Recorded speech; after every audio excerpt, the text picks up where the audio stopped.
Shalom, anak-anak yang dikasih oleh Tuhan Yesus Kristus. Apa kabar hari Senin, hari Selasa, hari Rabu, hari Kamis, dan hari ini Jumat? Tetap dong selalu sukacita. Senin, Selasa, engkau tetap raja. Rabu, Kamis, engkau yang termanis. Jumat, Sabtu, ku tetap milikmu. Minggu aku terus memujimu. Setiap nafasku engkaulah Yesusku. Setiap degup jantungku Yesus segalanya. Setiap nafasku engkaulah Yesusku. Setiap degup jantungku Yesus segalanya.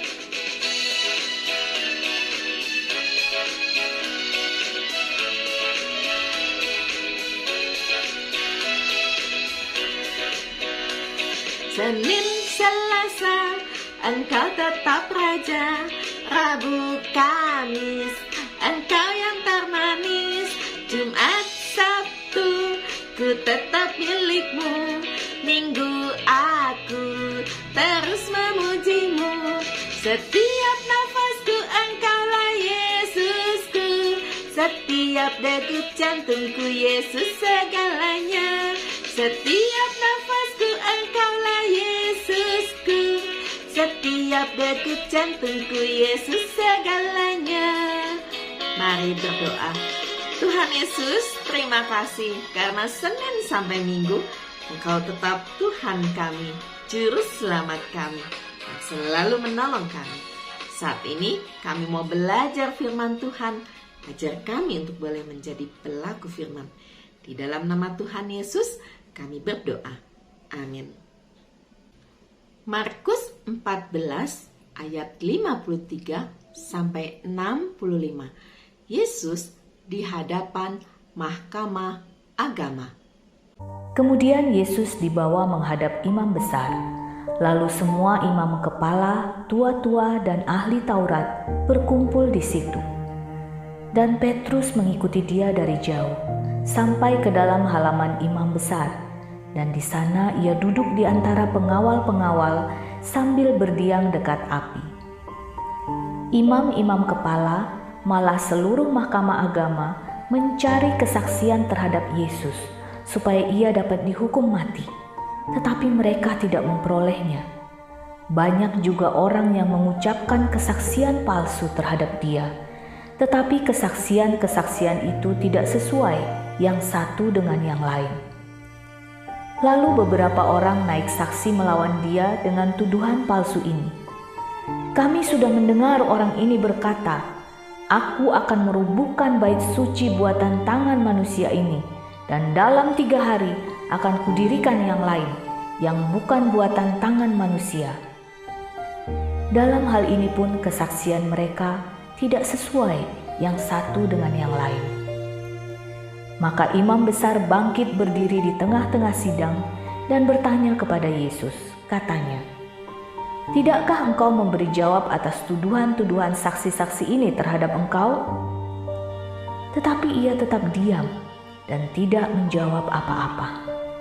Imam besar itu bertanya kepadanya sekali lagi, katanya, "Apakah engkau Mesias, anak dari yang terpuji?" Jawab Yesus, "Akulah dia, dan kamu akan melihat Anak Manusia duduk di sebelah kanan yang Maha Kuasa dan datang di tengah-tengah awan-awan di langit." Maka imam besar itu mengoyakkan pakaiannya dan berkata, "Untuk apa kita perlu saksi lagi? Kamu sudah mendengar hujatnya terhadap Allah. Bagaimana pendapat kamu?"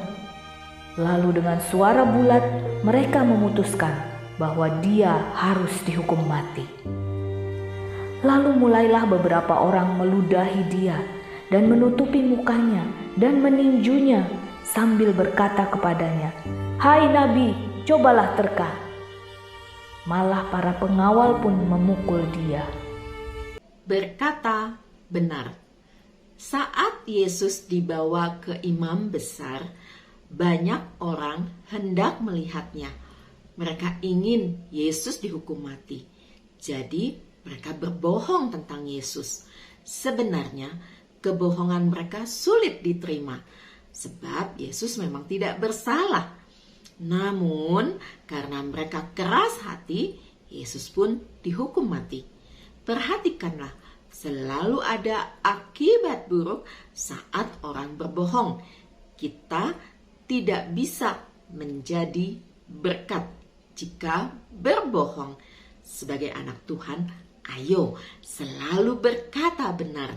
Jadilah berkat lewat ucapanmu. Mari berdoa. Tuhan Yesus, ajar kami untuk boleh menjadi berkat dimanapun kami berada, baik melalui perkataan kami, maupun pemikiran kami, maupun perbuatan kami. Di dalam nama Tuhan Yesus kami berdoa. Amin. Anak-anak yang dikasihi oleh Tuhan Yesus Kristus, tahukah kamu Alkitab dengan tegas mengutuk segala bentuk kebohongan. Kebohongan dapat diungkapkan dengan kata-kata. Amsal 6 ayat 19. Cara hidup Mazmur 62 ayat 10. Penyesatan 2 Tesalonika 2 ayat 11. Atau bentuk agama palsu Roma 1 ayat 25. Contoh orang yang berbohong. 1.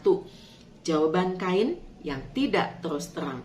Kejadian 4 ayat 9. 2. Yakub membohongi bapaknya. Kejadian 27 ayat 19. 3. Gehasi berbohong seolah-olah disuruh tuannya. 2 Raja-Raja 5 ayat 21 sampai 27. 4.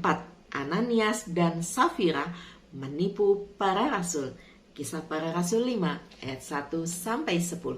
Jadi, apapun keadaannya, bagaimanapun situasinya, kita tidak boleh berbohong. Karena Tuhan Yesus mengasihi kita semua. Amin.